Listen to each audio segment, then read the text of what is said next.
একসময় জমিদারি ঐশ্বর্য, সামাজিক প্রভাব ও সাংস্কৃতিক নেতৃত্বের প্রতীক ছিল কামানখোলা জমিদার বাড়ি।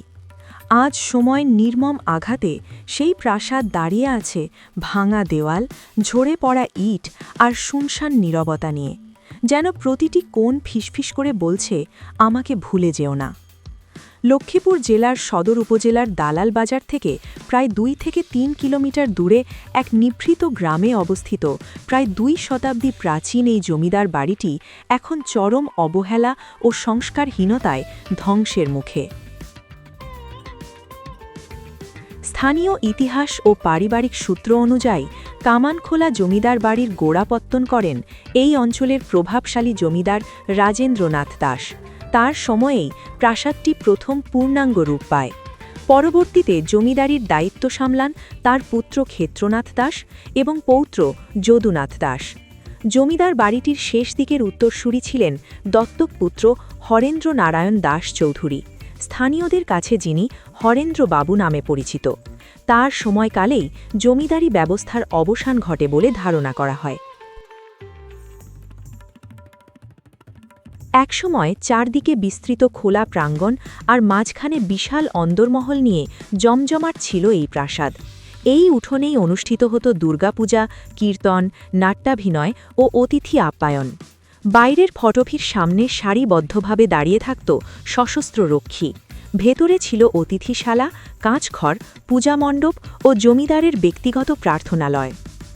লোককথায় জানা যায়, যদুনাথ দাস ছিলেন অত্যন্ত দয়ালু ও ন্যায়পরায়ণ জমিদার। আশপাশের গ্রামের মানুষ অভাব অভিযোগ নিয়ে এলে তিনি নিজ উঠোনে বসেই বিচার করতেন। পূর্ণিমার রাতে মোমবাতির আলোয় পালকি এসে থামত বাড়ির সামনে। দূর দূরান্ত থেকে অতিথিরা আসত। তখন কামানখোলা জমিদার বাড়ি ছিল সামাজিক জীবনের এক গুরুত্বপূর্ণ কেন্দ্রবিন্দু। সময় বদলেছে, জমিদারি প্রথা বিলুপ্ত হয়েছে। সঙ্গে যুক্ত হয়েছে স্থানীয় সংঘর্ষ, অস্থিরতা ও মালিকানা বিবাদ। ধীরে ধীরে জনমানব শূন্য হয়ে পড়ে এই ঐতিহাসিক প্রাসাদ। যে বাড়ি একসময় আলো আর কোলাহলে ভরা ছিল, সেখানে এখন রাজত্ব করছে নিস্তব্ধতা।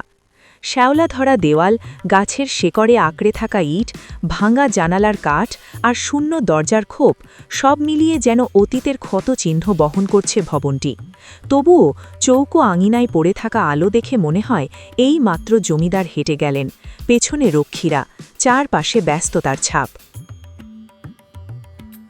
সংস্কার ও সংরক্ষণের অভাবে প্রতিদিন একটু একটু করে ভেঙে পড়ছে কামানখোলা জমিদার বাড়ির প্রতিটি অংশ।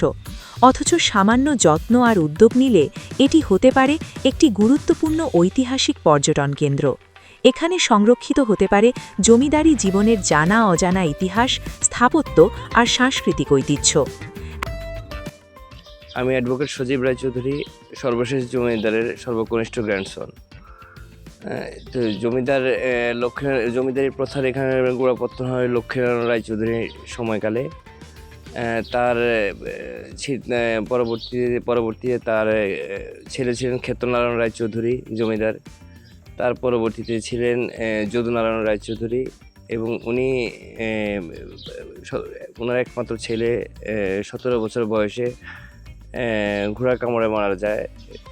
তো তার পরবর্তীতে উনি বিক্রমপুরের মালকানগরের জমিদারের কাছ থেকে একটি পুত্র দত্তক আনেন। তো এই তার নাম হচ্ছে হরেন্দ্রনারায়ণ রায়চৌধুরী। তারপর ওনার 4 সন্তান, 2 সন্তান বাংলাদেশে, 2 সন্তান ইন্ডিয়াতে থাকে এবং এই প্রপার্টিটাকে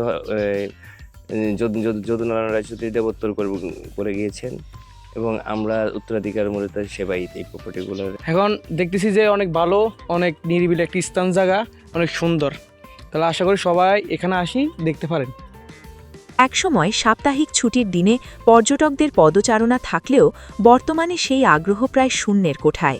মানে পূর্বে একটা জলটঙ্গি ছিল, যেটা অনেক আকর্ষণীয় ছিল, বর্তমানে সেটা নাই। এখানে এখন একটি মুরগির ফার্ম আছে, যেটা আসলে এখানে পরিবেশ দুর্গন্ধ করতেছে। আগের মতো এখন আর ওই দর্শনার্থী অত বেশি আসে না। আস্তে আস্তে এগুলো একটু সমস্যার কারণে দর্শনার্থী কমে গেছে। ইতিহাসপ্রেমী ও সংস্কৃতিবান মানুষের চোখে এই অবহেলিত প্রাসাদ এখন কেবলই এক নীরব আর্তনাদ, সংরক্ষণের অপেক্ষায়। ইতিহাসের ভার বহন করা এই জমিদার বাড়ি টিকে থাকবে কিনা তা এখন নির্ভর করছে সময়মতো সংরক্ষণের উপর। কামানখোলা জমিদার বাড়ি থেকে হাসিবুর রশিদ, লক্ষ্মীপুর 24। লক্ষ্মীপুর 24, বিশ্বজুড়ে লক্ষ্মীপুর।